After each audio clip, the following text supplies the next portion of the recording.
What's going on? What's going on? Welcome to Lapeef Sports on the Lapeef Network. How you gentlemen doing today? Doing pretty good, man. How y'all doing? Fantastic. I'm doing awesome, bro. Yeah, I hear. It's Sunday, and it's all about football mostly on Sunday morning. And then we get into basketball. So if you guys are just tuning in, welcome. We appreciate you. Make sure you guys get them likes up. Also, make sure you guys subscribe to the channel. Memberships are open as well, so make sure you click that join button and become a member. Special perks are coming soon. Let's get this show started. So as you guys know, Odell Beckham has another home. Odell Beckham has another home. And he's going to LA. You know, I was talking to one of the guys, and he was said that he didn't really see him being a good fit, especially with all those receivers over there. But then we had a receiver go down. It's like almost perfect timing, right? Perfect timing. It says that Robert Woods tore his ACL in practice a day after the Rams agreed to sign Odell Beckham.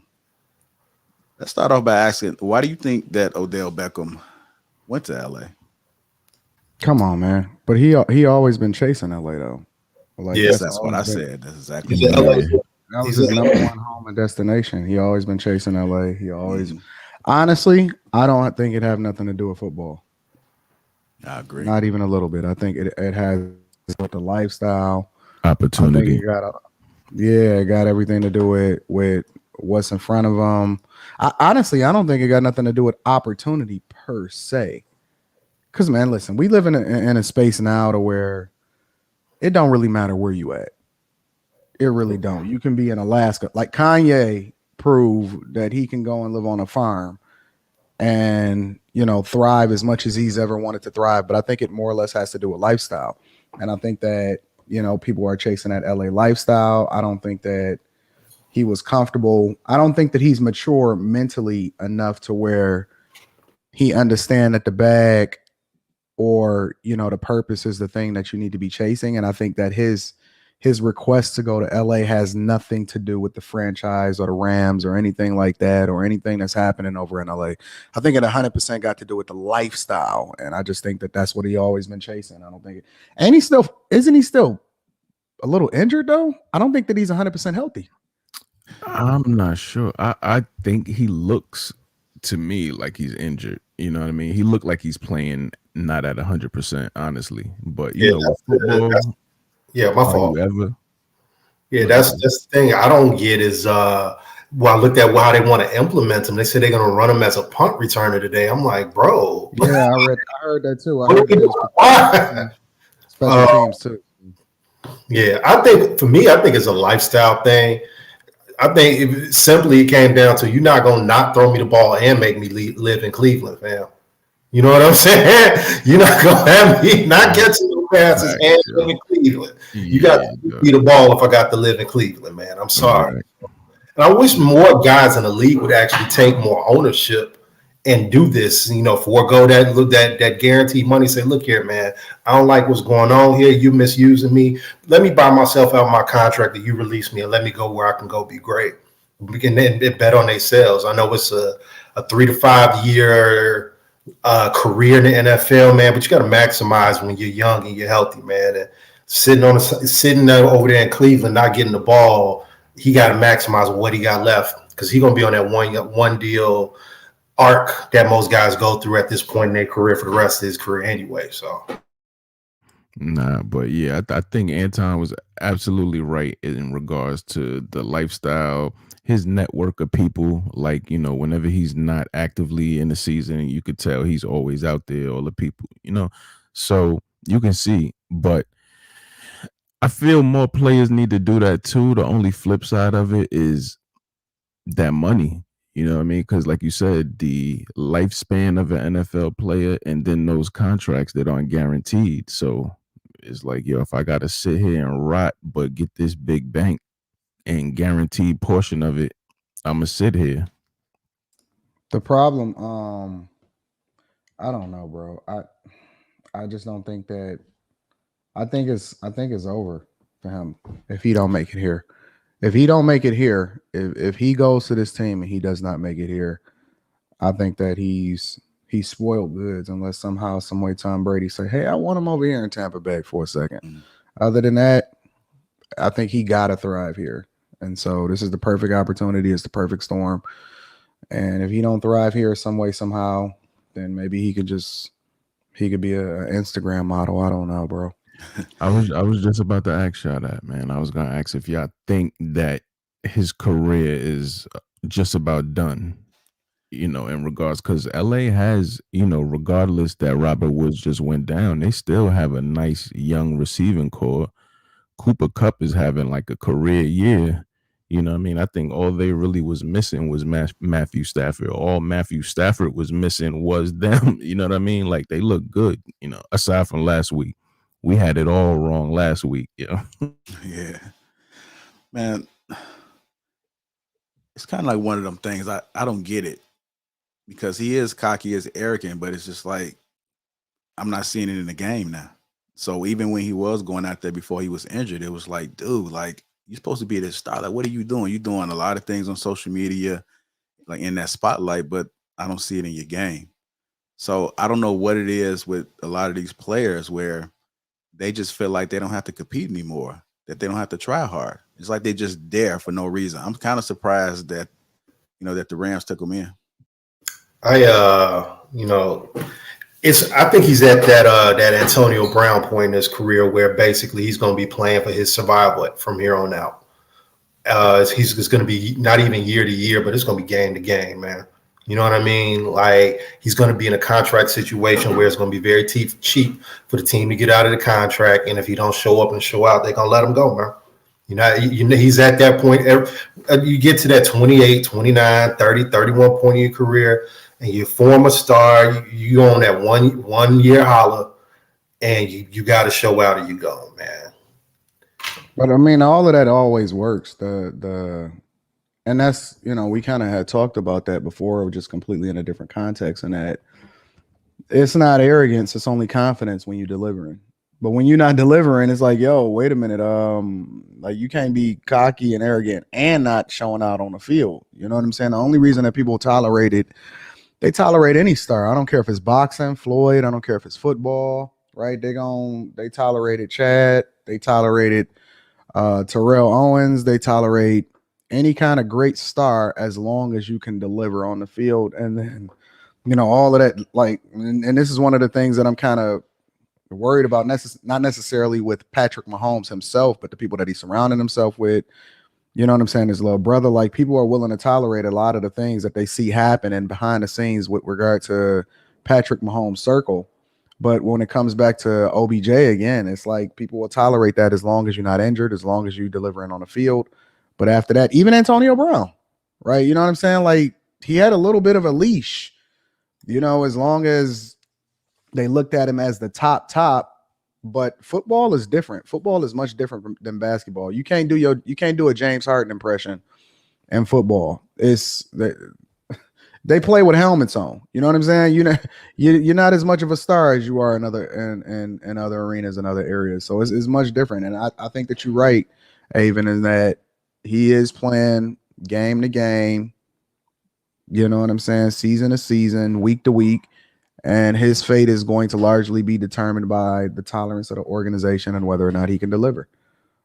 And I think with, the Antonio Brown comparison, it was like the opposite. Like he had a lot of off the field foolishness going on, but anytime he was on that field, he performed. You know what I mean?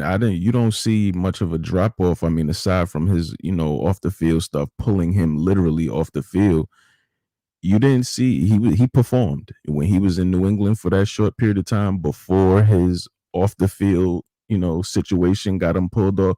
He was performing. Tom Brady loved him. But but in football, it's all encompassing. Like they don't tolerate off the field or on the field issues. Nobody can be a distraction with regard to off the field and on the field issues. I don't care if you go back to the beginning of time all the way up to now. Like nobody is above getting cut in football. Nobody. Yeah. And I think with Odell, man, like, it's crazy because in the social media era and, the things that people see about you, the clippings, that one catch, when he was a Giant got him a lot of passes, you know what I mean? Because he's done a lot of stuff that he should have been like taken off the field. But I think that one pass and what people see his potential to be, they gave him a lot of passes, yo. So yeah, if he messes this up, I don't see how he bounces back. Okay.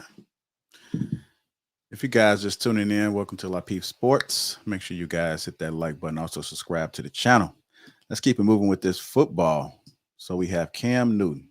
Cam Newton is back with the Panthers. He's back with the Panthers. And it looks like that Sam Darnold is injured, and it looks like Cam Newton might be stepping into that role. What are you guys' thoughts about him going back, him finding a home? Do you feel as though he's going to compete? And he, too, looks like he's going to get the opportunity. What are you guys' thoughts? He playing for his survival, too. Actually, I think that I wouldn't say playing for his survival, although we know that's what it is. I say that, because he's in a unique position and a unique opportunity, he's playing not only for a starting position this year. I think that he's in a better space than OBJ. But I think that he's playing for a starting position possibly next year also. And so I'm kind of looking at it from that lens or that perspective.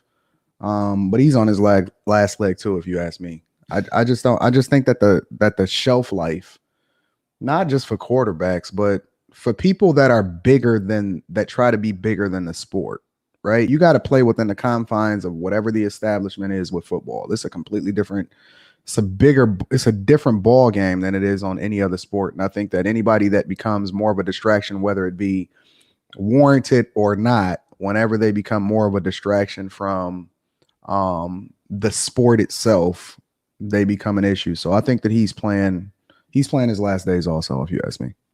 Yeah. I mean, I think that's a good way to look at it, because like even when he was with the previous team, I felt like he was fighting to still be relevant, fighting to still be able to have a position and have a bigger contract, but he still didn't get it. Same thing with Odell. It seemed like they get to these places, it's like the ego and all of these things that's outside of football seems to become bigger. But go ahead, Ava. Man, Christian McCaffrey still hurt. He's still out, right? Yeah. Who is he throwing to? Who is he handing the ball to, man? He's not that dude anymore where you can run him on those quarterback draws and he's going to get you 15 to 20 or break something off. Ain't nobody scared of him no more. They'll come up and pop him now. If he can't run the rock, he can't push the ball down the field. I mean, it's poetic. It's very poetic. His career will end where it started. He maybe get to walk off the field at week 16, 17, say, this is it. That's actually the best plan. Don't come back around January, February, free agents talking about who wants me. No, it ain't nobody gonna want you, fam. I think this is gonna look ugly. I think this is gonna look real ugly. This is a desperation move. There was nobody else out there, man. Nobody. I don't think it's a desperation move, bro. I just think it's his last opportunity. Like it's a cash grab. It's got to be a cash grab. There's nothing more than a cash grab, bro. Both parties. I mean, the Panthers still got to put butts in the seats. He needs a check. But as far as what's going to happen on the football field, I am not optimistic at all. I mean, there's nothing there. There's really nothing there. You lost probably the most dynamic player in the league in McCaffrey. He can't even turn around and hand the ball to him. You know what I mean? So, like I said, he's playing. I think this is poetic, man. He's playing it out for the team that drafted him. They'll struggle to the end, and he can walk off with his head up, man. Because who's bringing him in as a backup next year? Who wants to bring that monkey ball show as a backup? And I don't see where you're going to start.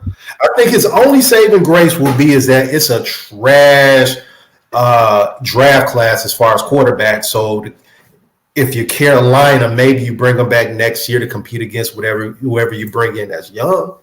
But I don't. They weren't scoring with him. They weren't scoring with. They're not going to score with. I don't know. It looks ugly to me, man. Did y'all hear something about the contracts?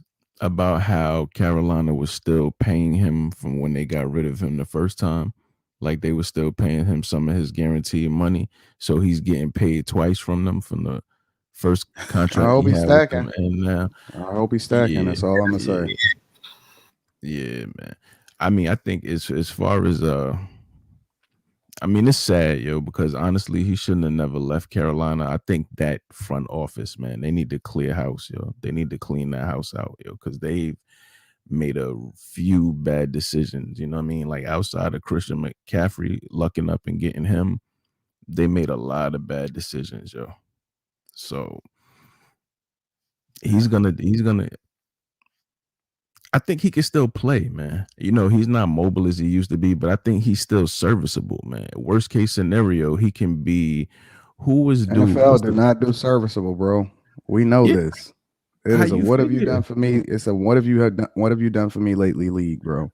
What's homeboy in Washington did broke his leg and had the staph infection and then came back and had a good No.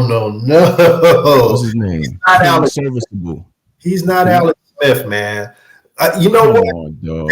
I'm gonna tell you that at this point in the game, if you watch Cam play in the preseason, they got about the same arm strength now.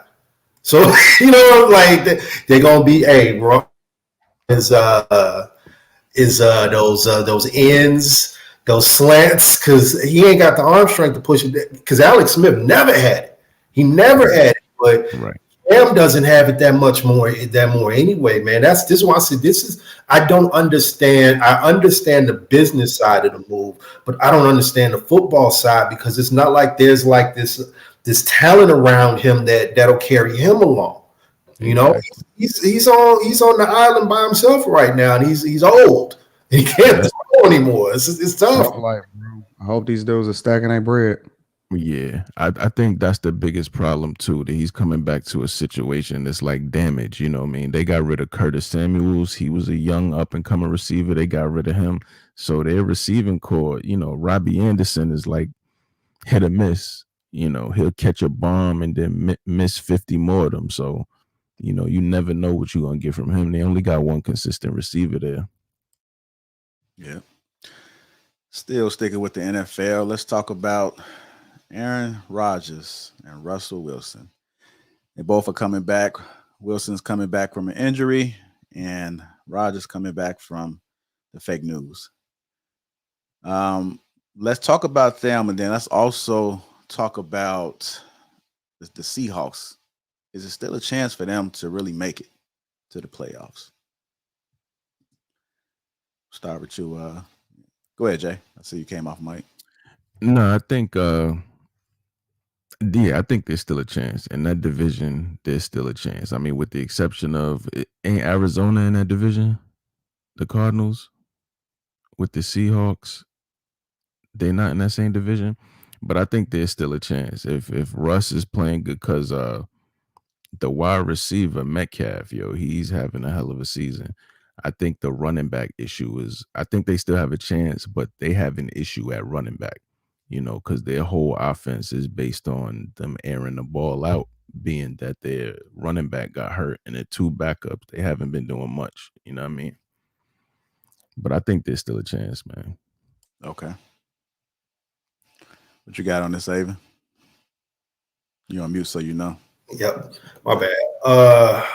I think the Seahawks, they'll be okay, man. But what's happening with the Seahawks is happening with a couple of offenses in the league. We saw it last week, the Cowboys. Saw it happen with the Chiefs, man.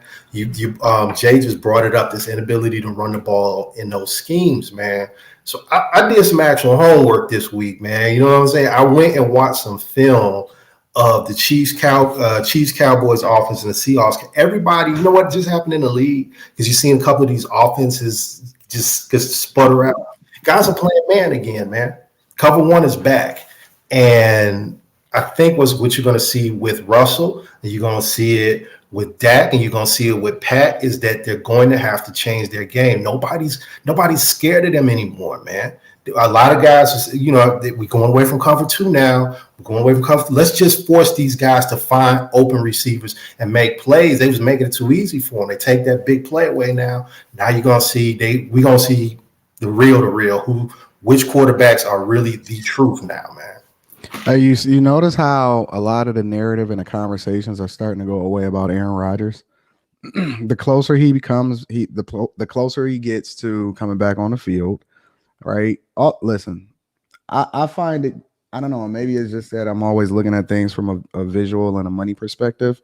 The more you perform, and if he comes back and he has a phenomenal game and Green Bay continues to roll and they do well, everybody is going to forget about, nobody is going to have conversations about Aaron Rodgers, the same conversations that they was having about him last week. It's a winner's league. If you Yep, okay. Always. Winners league, man. You show up on Sunday, you get that W, all is forgiven. Yeah, that's kind of crazy. Straight up. I mean, that was Ben Roethlisberger's whole career, yo. That dude was wilding out in the ball. That's true. He won. That's true. That is so true. I don't know. The dude had chick issues, bar issues. He was getting in trouble. Listen, bro. Fan, he was a hot ass mess, dog, off the field, but he got them W's, man. Yeah, couldn't get in shape, none of that. Just big, throwing the ball and killing them. Yeah, absolutely. So let's. I want to get some game predictions, but before we do, I'm gonna just bring up the standings just so you guys have an idea. So this is the NFC right now, and we see who the leaders are: Arizona, Green Bay, Tampa Bay, Dallas. And we see the people that's in competition for the wild card. We got the Rams, New Orleans, and Atlanta.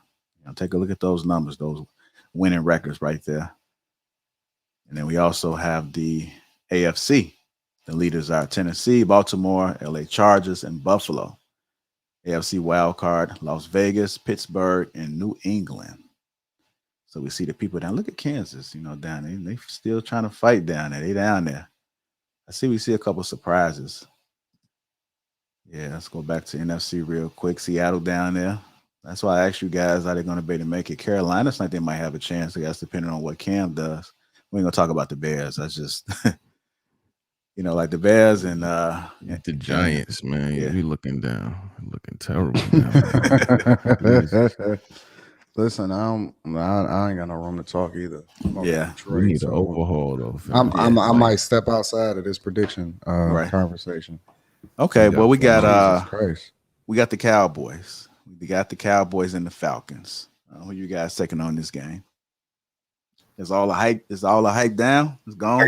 I'm gonna take the Falcons on this one, man. I think the Broncos gave a lot of teams the blueprint last week, man. Make CeeDee Lamb be a true number one. See what he's really about. And the Broncos went out there and covered him.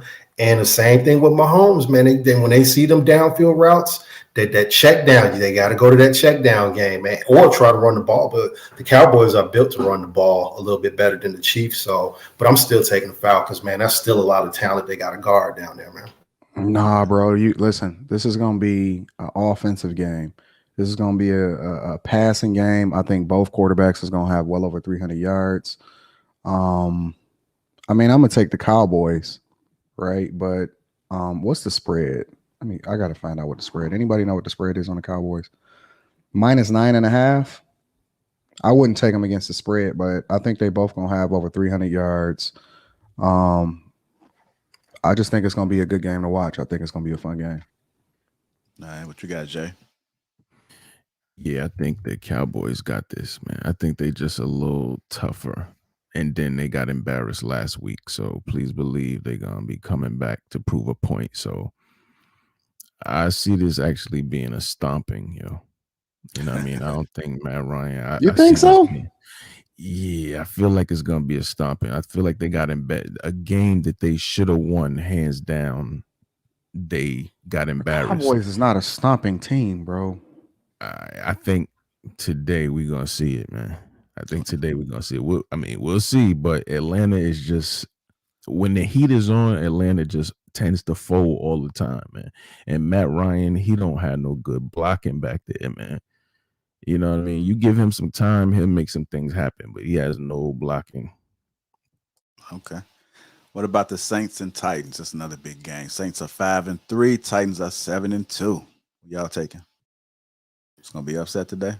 Oh man, last week I thought the Titans was gonna get beat down because Derek, your boy wasn't there no more, and they went out there and proved that the running back position really is low key irrelevant in the league because they went out there and balled. So I'm gonna take the Titans, man.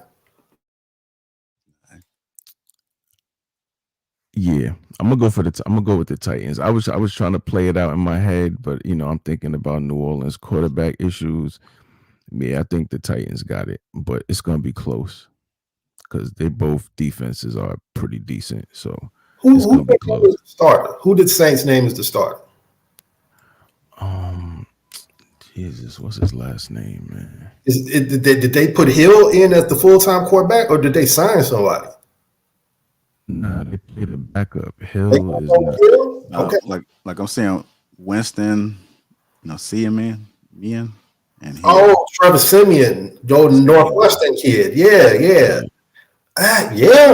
He does what their offense is designed to do, is that get the ball downfield. Taysom Hill's not really a spread them out, throw the ball 50 times a game quarterback, man. He fits better. Yeah, but I mean, he's a running quarterback though, so I don't know, he's bro. your I mean, boy. I'm taking the Titans too, but I like Taysom Hill. Okay. All right. It don't seem like Cleveland's missing too much of Odell. So the Browns and Patriots, they both are 5-4. You guys got for that one? I got New England all day long. Not for any specific or special reason or anything like that. I like I don't know. I'm gonna just take New England, bro. I think that Patriots turn the ball over too much, but only reason I'm taking New England is because they playing in New England. So, but I think that the Patriots are a turnover machine, and I think it could go either way. But I'm gonna take New England all day long. I don't think Browns beating Cleveland, Browns beating the Patriots is ever going to come out of my mouth, and it's not going to start today. Also lost way too much money betting against the Patriots. I'm over that point in my life now. So Patriots. Yeah. You can't bet out of passion. You got to bet out of logic. That was a hard lesson learned, man. Okay. What you got, Jay? I think the Browns will take this. It's going to be a close, low-scoring game. I mean, when I say low-scoring, let's say like 17-14. Nick Chubb for the win. There you have it. We got a couple more big games. So I know we discussed the Seahawks and the Packers. I don't think we discussed who was winning that game.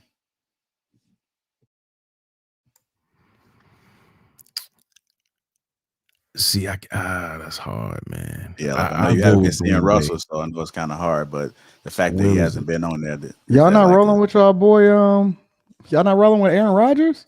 Listen, there was a lot of conversation, and people was bagging him and talking about how awesome he was last week. I thought y'all was gonna roll with y'all guy. I'm gonna roll with Aaron Rodgers because I think that he has a point to prove, and he want to shut everybody up. And I think that winning makes all of that talk and that chatter go away. So I'm gonna take Aaron Rodgers. All day long. So I'm gonna take the Packers. Yeah, I'm gonna take the Packers, man. Russ been sitting down for what, 5 games now? Yep. Shake that rust off, man. I'm in Sierra hanging out with him. Yeah. Laid up, yeah. He gotta shake the cool off. But don't sleep on the Seahawks defense though. Don't sleep on their defense, bro. They've been looking good lately. Where's the game? Is it in Seattle or is it in Green Bay? It's at Green Bay. It's at You Green got to Bay. take It's at Green Bay, bro. Yeah. I think it'll be like a 27-31 game. I feel like that. Okay. And lastly, we got to talk about Mahomes. The Chiefs against the Raiders. The Chiefs are sitting at 5-4, and the Raiders are 5-3. Who you guys taking with this one? Raiders, definitely the Raiders. Like Are you? I did my homework, man. I did my homework because I'm gonna tell you why I did my homework. Really? Because I did my homework because I want to know what the hell the McCaskey family saw in Matt Nagy. That like, did he just he worked for your boy, your big boy in Kansas City, so he must know something.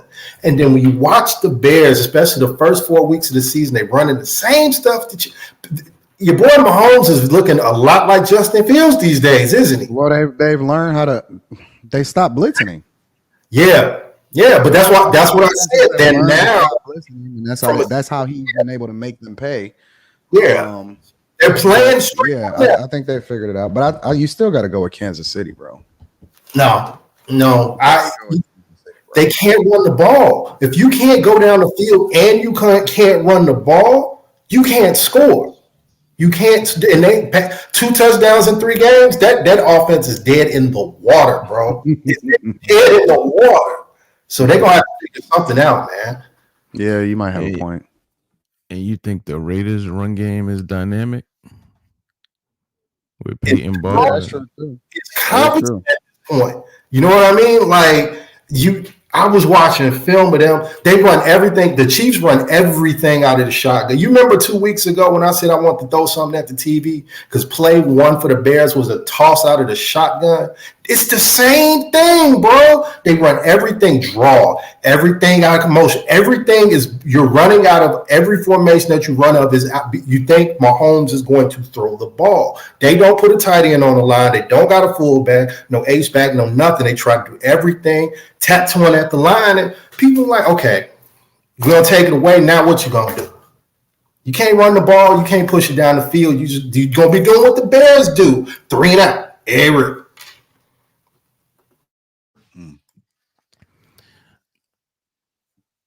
I still got Kansas City, man. I still got Kansas City. Okay, Anton. My man. Okay, I hear that. You guys just tuning in. Welcome to Lapeef Sports. And we're going to switch over to basketball. We're going to switch over to basketball because we do got some games, and it's been a lot that's been also happening in the NBA. I'm going to bring up the East and the West records right now. And I want you guys to take a moment to look at it because the next question I'm going to ask you guys is, which team is surprising you the most right now? Which team is surprising you the most? So we'll bring up the West. Washington. We got Golden State right here. Phoenix, Denver, Dallas, the Clippers, Utah. And we got the Lakers down there. They down there. Golden State balling, man. Damn, they balling. And then I'm gonna bring up the East. Washington, as Anton stated. Brooklyn's defeating Chicago. I'm gonna say Cleveland for me, man. Cleveland has really been surprising me. Surprising, man. They whooped up on my Knicks, man. I was like, dog. Yeah, we got the Knicks. I'm pretty much surprised about Charlotte too, man. I really thought Charlotte was going to compete a little bit better this year. Too. And then Boston, this is just like, what is going on in Boston? Chemistry is shot. They got look good. They got to blow that up though. I don't know if they're looking real good. Look at Milwaukee down there. This last week they've been playing really well. Boston has been putting it together this last week, bro. Hey, Anton, look at Milwaukee down there. Look at Milwaukee down there. Like, but listen. I don't worry about Milwaukee. I'm gonna tell you why though, bro. The season does not start. Very rarely do you see the person that finished the season with the best record actually win the championship. The season does not start until after Christmas, bro. Absolutely. Them Derrick Rose Bulls teams had a lot of regular season championships. Yeah, bro. In the East, I think 2 times in the Derrick Rose era, they win nothing. Mm-hmm. Yep. So, like I think, what was it, Tuesday, right? No, not Tuesday. What's today's date? It was a game that the Bucks was playing, and I was like, damn, I wonder if Anton watching this. trying to figure out who they lost to. Who was they playing out of Sixers? The I watched the Knicks. game that they played the Sixers. I know they lost They against didn't Boston. lose. They didn't lose that game. Yeah, like I know they lost against Boston. They lost against Washington. I don't know which one of these teams. It could have been Boston. I mean, that was the most. Yeah, but recent one. and they've been they've had a lot of players out too. A lot of players out. So yeah, true. I think Milwaukee gonna get it together though. You know who I'm Milwaukee surprised be at? fine. Yeah, I think you know who what's homeboy from Duke? Grayson Allen. I like how he fits into that offense, man. I think that's what they were missing because Pat Connaughton, he was kind of up and down. I feel like Grayson Allen is kind of his role is perfect for that squad, man. Bro, but here's the thing. Again, here's the thing. When you see, and I'm gonna switch it over to the West, Golden State, they have a well-oiled machine. They have great coaching. They still have their core together, and Klay Thompson isn't even back yet. This tells you how great that team was, barring injury, how great that team was prior to and after. People forget how great that team was. Kevin Durant had got there. So I'm going to just leave that there. And let's talk about Gary Payton. Man, he's out there. He's out there looking like a monster out there, man. I think they definitely got a nice chemistry. They definitely got a nice chemistry. I mean, even people who you wouldn't even think to be talking about. It's just like everything seems to be. They got a great staff over there, bro. Hey, he ain't had no choice. Can you imagine growing up with Gary Payton as your daddy? You know what I mean? You trying to learn how to hoop, and every time you blow a layup, every time you dribble off your leg, he giving you that look like, like he was gonna be a dog because his pops wasn't gonna let nothing else happen, bro. He probably not letting you learn. You know what I'm saying? Like you trying to shoot, he blocking everything. You try to cross, he stripping everything. You know what I mean? Like I can't even imagine, yo. I remember seeing a clip of him throwing his baby mom in the pool or some petty stuff before. Did you ever see that clip? It was the kid's mother. They was at the crib somewhere in Oakland in the pool. She said he just picked up and just tossed her in the pool, bro. Imagine growing up in that household, man. That's who's missing from the league, man. A person like GP, yo. You know what I mean? Somebody like 6'3", 6'4" can set up the offense, but on that can play defense like he did, talk smack to you while doing it. I know you going left. I know you going left. Come on. You know what I mean? That's missing, man. Nah, you're not gonna be 6'3", 6'4". You're gonna be getting cooked on any. And the way that the league is built today, well, I don't know. They letting them play a little bit more. That's what you see is happening with James Harden. They letting them play a little bit more, and they're not calling ticky-tack fouls and stuff like that. But I don't know, bro. I don't know if you can be 6'3" and 6'4" and thrive the way that Gary Payton thrived at the time that he was in the league. I don't think it would be the same. So you don't think he would adjust well in this league? I mean, you don't think he would be what he was in this particular Not league? even close. Not even close. Not even remotely. Offensively, I agree because, Gary Payton was like an average shooter. He was more defensively like either. No. I got you. I mean, think about it. It's a positionless league. You got Kevin Durant out there with a 7'3", 7'4" wingspan, bringing the ball up the court. Come on, man. It ain't the same no more. This is a help defense league. This is not a one-on-one league anymore. Definitely. That's what happened last. What was that? Friday night with the Warriors and the Bulls, man. Just no help, no defensive help, man. They look lazy. Shout out to the Bulls. First time. Don't do that, Anton. I said shout out to the Bulls. Nah. So that was the first time I saw them look lazy, like they weren't. They better pray that they don't run up against New York. They better pray that they don't run up against. Oh my God, the Bulls gonna have a. They better off going over to the West than they are being in the East. I still feel like they're missing something though. I mean, I don't want to get our hopes up high, but I just feel like they need another big man. A good team. I don't want to hear that. I'm telling you, that team is such a hodgepodge, a front running team. That team will not be successful long term. I'm telling you. Yeah, I think you might have a point, but we're gonna see, right? I mean, basketball don't start until after Christmas, right? There it is. It is, Anton. That was just in his bag, though. He was just in his bag that night. He was just ridiculous. You know what I'm saying? Like, I'm going to pull something back. I said last week. I said Steph would have been his daddy if the rules was the way it was back in the Yeah, day. you His said daddy didn't. His daddy didn't handle the ball like that, man. He did not handle the ball like that. He was not that. He was not the shot creator. His I mean, son. there are no more like. Listen, you know how they always had somebody like a LeBron stopper, a right. Ron Artest, a Dennis Trevor Rodman. Wilkins. Yeah, you had what was my man that played for? He played for Memphis. Oh man, the West Joseph, man, Tony Allen. Tony Allen. Yep, Tony Allen. out west. Something like that. They don't have that no more. They don't have none of that no more. Yeah. So I want to switch it over to the Lakers real quick. Anthony Davis rips the Lakers after loss. We're not winning a championship the way we're playing. Stop it, bro. So this is AD talking, and not, I know basketball. I know basketball season doesn't start till after, but this has to be a concern because I feel like the chemistry is not there. And we've said the chemistry wasn't there because it's just look at everybody that's there.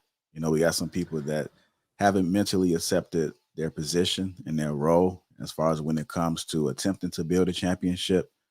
Let's talk about these Lakers.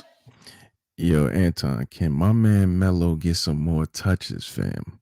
No, Give he him good. the rock. He good. He Give all him right. the He rock, good just bro. where he at, bro. Like he good as a a catch and shoot. He not take.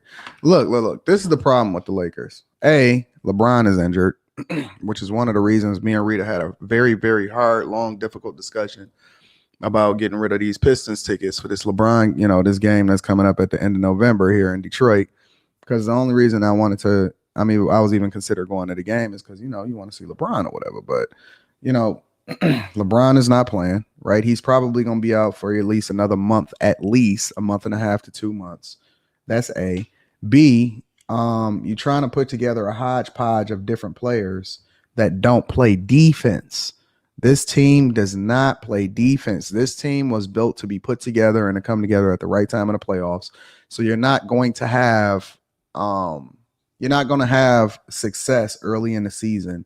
Hopefully, you hope that they can start to get their bearings up under them and they start running later on, right after Christmas, and then they start hitting their stride going into the playoffs and things like that. But this team is not built for regular season success. They not, bro. You need dogs, and another thing that people don't understand is that role players are the ones that carry you throughout the season. It's the Chris Middletons, Others. What's the point guard, that was on Golden State last year? This on the Lakers this year. Used to be in Boston. Light skin, play defense. The Lakers is probably the easiest team in the entire league to plan for, bro. They're probably the easiest team in the league to plan for. Man, that's crazy. They don't want to be in this position, though, man. Like that's what happened last year. You just said, okay, we'll just put it third gear, get us a 7th seed. Then now you find yourself in a playing tournament. Now you got to fight uphill the whole thing, man. This like you said, this hodgepodge approach of every year swapping out 9-10 guys to make a run with your 3 max contract guys. It's not sustainable long term, man. Like you have to get it right every time from a chemistry and a basketball standpoint, man. You have to. If given the choice, I'd rather have a Spurs model where I have a strong head coach, a scheme in place, a couple of really good players, and then build my role players out from there and build something over a period of time, man. This AAU thing, man, with guys, we're going to show up and just hoop at 12 in the Staples Center, bring your best 7 or whatever. It's not sustainable long term. You can do it once or twice, win 1 or 2 rings, but it's not built for long term organizational success. Nah, that's the thing, man. They used to be able to. With LeBron teams, they could kind of drag through the season, but the main thing they always had was chemistry. You know what I mean? But with this particular team, like they haven't even got to their peak. You know, we don't even know how good they can be because we haven't seen the chemistry actually come together yet. So, and a lot of them teams in the West, man, like they are clicking. Like it's chemistry from top to, from 1 to let's say 12, they'll cut your throat any given night. You still got your Utahs. I mean, we praising, the Phoenixes and the Golden States and the Denvers, but you got teams out there that's like a 12 seed that'll cut your throat. You know what I mean? You roll up in Sacramento on the wrong night, you know what I mean? Your boy from Kentucky would give it to you. Yeah, I'm gonna go and check him out tomorrow. I'm gonna go and check him out tomorrow night. I'm gonna be at the courtside. I'm gonna be looking at. I think we playing Sacramento. Yeah, I'm gonna go and check him out. I was thinking about getting rid of them, but I'm gonna check that. I ain't got nothing to do tomorrow. It's snowing here. I flew back from Miami yesterday. I'm not happy about this, bro. I kind of want to touch a little bit of this scandal that they're talking about. They still talking about it. It's like, who cares at this point, right? But sources say NBA's tampering probe into Lonzo Ball, Kyle Lowry acquisitions to advanced stages. So it look like they still trying to go. It look like something's going to happen. It's going to be some type of results, and we should know soon. You guys have anything you guys want to say about that? What was I don't know nothing about the tampering probe. I don't know what happened, to be honest with you. So what happened was with the Kyle Lowry deal and the Lonzo deal, the NBA feels that both of those teams overstepped some boundaries pre-free agency, which is a complete crap because who's the guy that reports everything for the NBA? Like Woj know who to sign him 6 months in advance. So we all know what's going on. Why are we sweating people? Why are we sweating people for this? We live in the age of technology. Yes, agents are going to text GMs. GMs are going to text agents. It's going to happen, bro. Yeah, but you can't do it. You can't do it openly. That's the problem. You can't overtly do it because, I mean, you know what I'm saying? Because it's a slippery slope. At what point do they start even doing backdoor deals and say, hey, listen, we can't offer you as much money as them, but if you come here, listen, under the table, we might give you a percentage of the team when you retire or something like that. You know what I'm saying? Like it's a slippery slope. And so I think it's twofold in that it is necessary for you to nip it in the bud, even if it continues to happen, because the teams need to know that there's consequences that come along with it. If you get caught, which in one way or another, it prevents it establishes a baseline for if we're going to deal with you specifically if you get caught. But two, I think that is necessary also from a visibility perspective, and that the NBA cannot be painted as dirty. It's one of the things that the NCAA has got a problem with, is that they're always forever going to have an issue with the image that they've, regardless of whether it happens or not, or regardless of whether they're on an up and up, the league still has to be looked at as clean. And so they got to nip anything in the bud that would paint them as in a negative space, as though they're not as. Baseball got an issue. They got an issue with regard to cheating and gambling problems and all that other type of stuff. I think that the NBA has done a stellar job in painting their league a little bit more above board than the rest of their league. So I think that perception, along with the fact that, you have to establish a baseline, is one of the reasons why it's necessary for them to keep going and make sure that they deal with this appropriately. Yeah. Isn't that the draw, though? Isn't that part of the draw of the NBA? Where it's like, okay, in a sense that everybody kind of knows everybody, and there's always some drama about who's unhappy here, who wants to go there, who wants to team up. That's kind of a low-key appeal of the league. It's its own soap opera or whatever. So my thing is, you can't cultivate. I mean, we made cartoons out of it. I don't know if y'all seen Game of Zones or whatever. We've made cartoons out of the fact that all this backstabbing and shenanigans and plotting happens kind of out wide in the open, and it's kind of a draw of the league. Nobody gives a damn about the MLB trade. But it's a difference between the players. It's a difference between if the players do it, because we can villainize the players, right? Part of the narrative in Golden State was that we hated Kevin Durant for the reason that he went there, right? One of the reasons why we hated the Heatles, I don't know if y'all even remember that phase, the Heatles, where they went in and it was like, yo, we the bad guys and all of that, right? That's a narrative, but it's different when the teams do it. When the teams do it, the sport is dirty. When the players do it, it's a villain versus hero award type of thing. And I think that it's a completely different conversation. I dare to say, do the teams even have control over it anymore? Do they have? I mean, think about it. Oh, absolutely.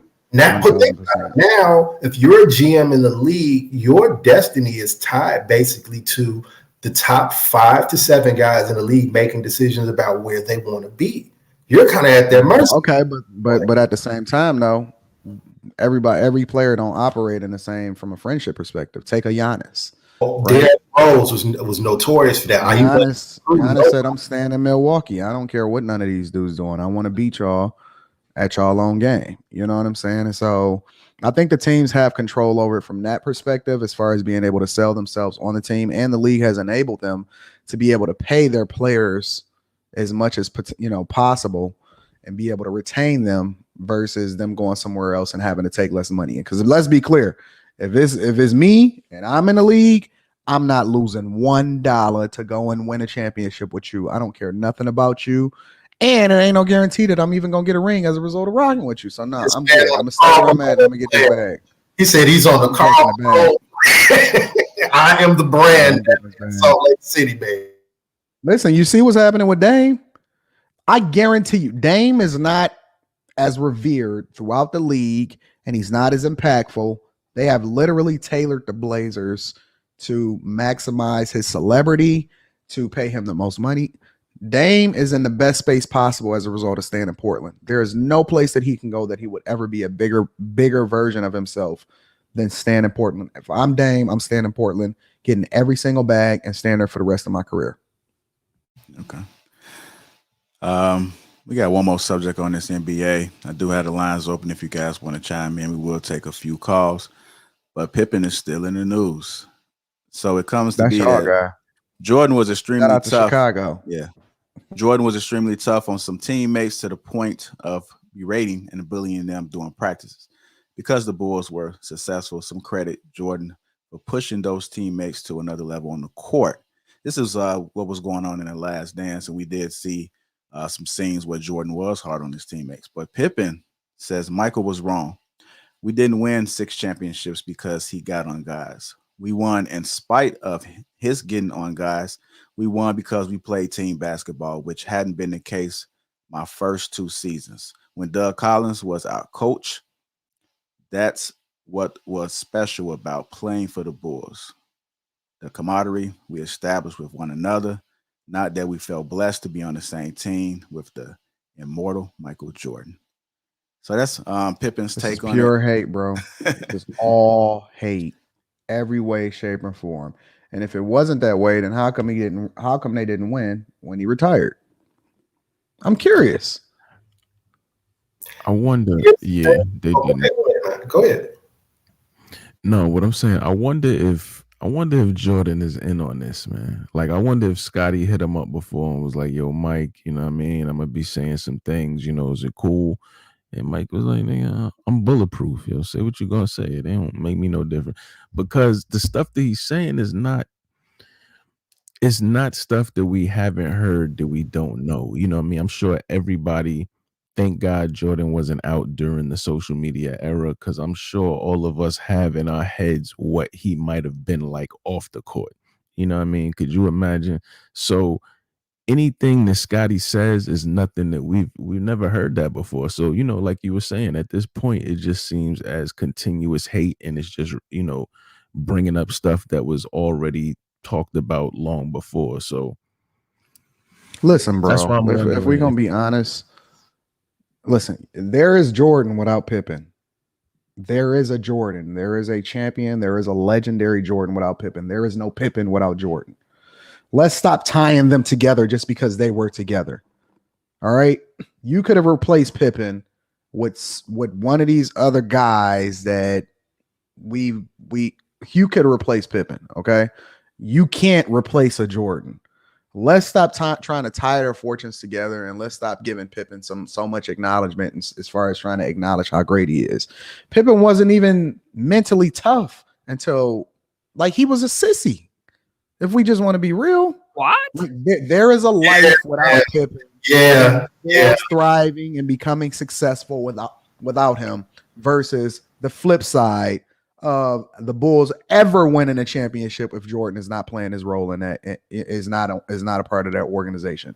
It's a big difference, bro. Let's be clear. Let's just set the standard right there. I find it ironic that he feels like that Mike was bullying people. Scotty partook in it.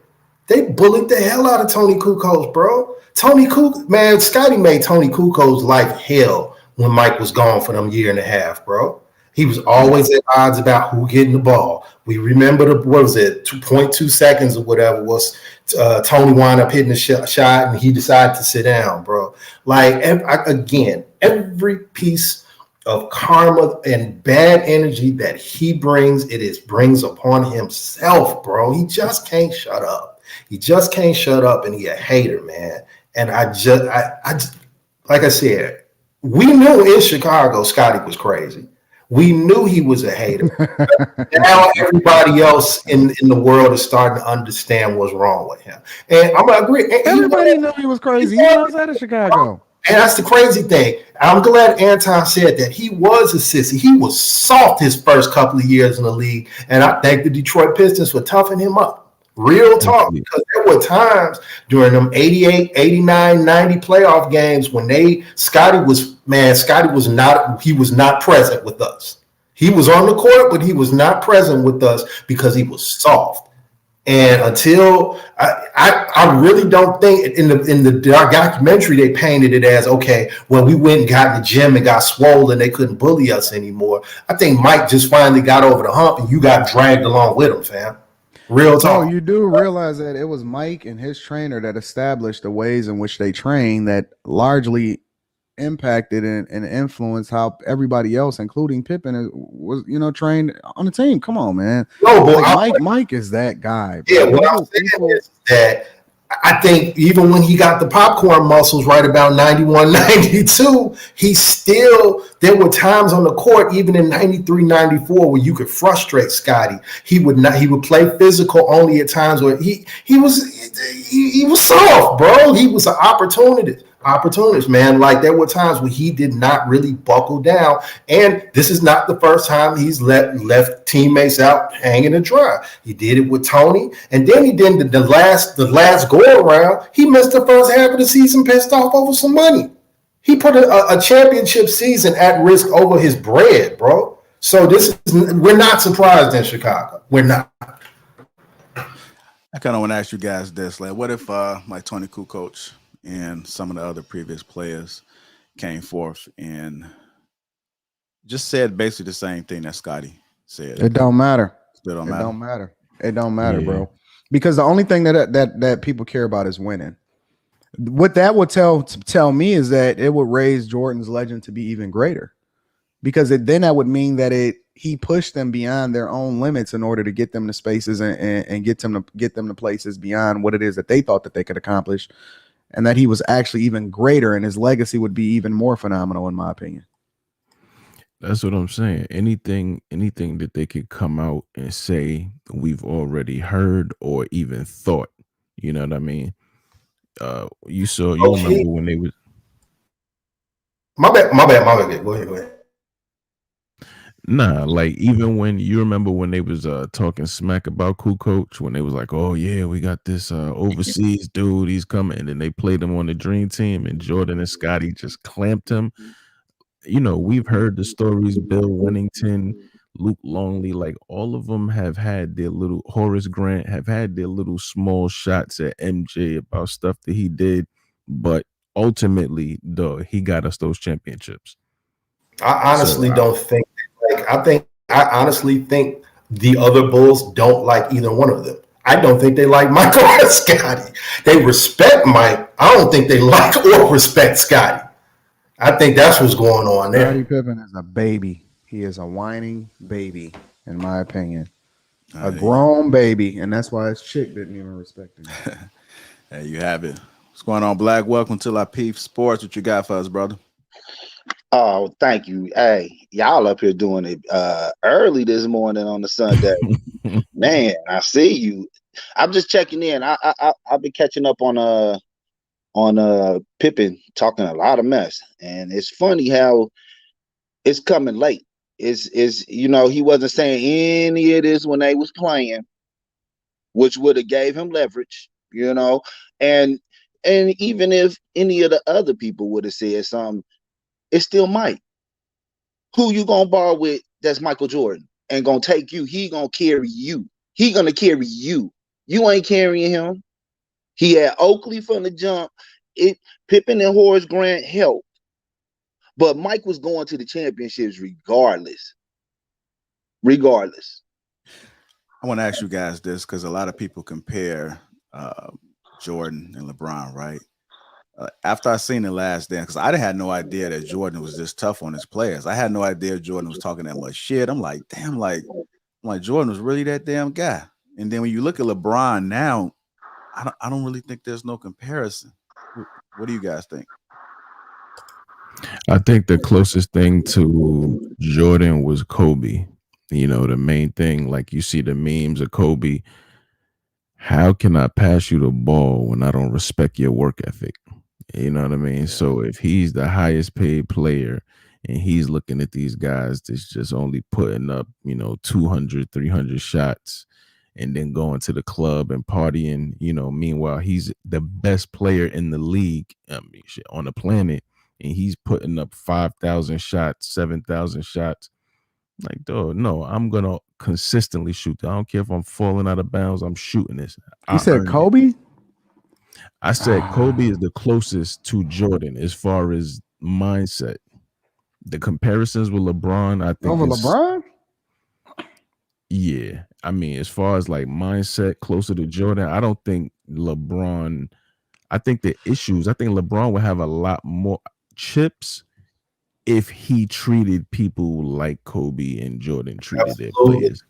Absolutely. No way. Kobe was blessed. I hate to bust y'all bubble, and I didn't want to do this at the end of the show. We know Kobe is Jordan light, right? We know that Kobe is Diet Coke to Jordan's Coke. All right. Kobe's legend is awesome because of the situation that happened with him, God bless him and all of that, and we love Kobe, but let's be honest, right? Kobe is not as great as we trying to make him out to be. Please don't do this, y'all. Please don't let me break down Kobe. Why not? Please don't let me break down. Go ahead. Listen, the only reason that Kobe is even as regarded as high as he is because people forget all of the other stuff. Listen, Kobe was a volume shooter. Any person in the league that volume shot the way that Kobe shot is going to put up the type of numbers that Kobe put up. Let's be clear. Secondly, Kobe was the beneficiary of the fact that he played for the Lakers, right? The draw, and Kobe did not make all of the players around him better.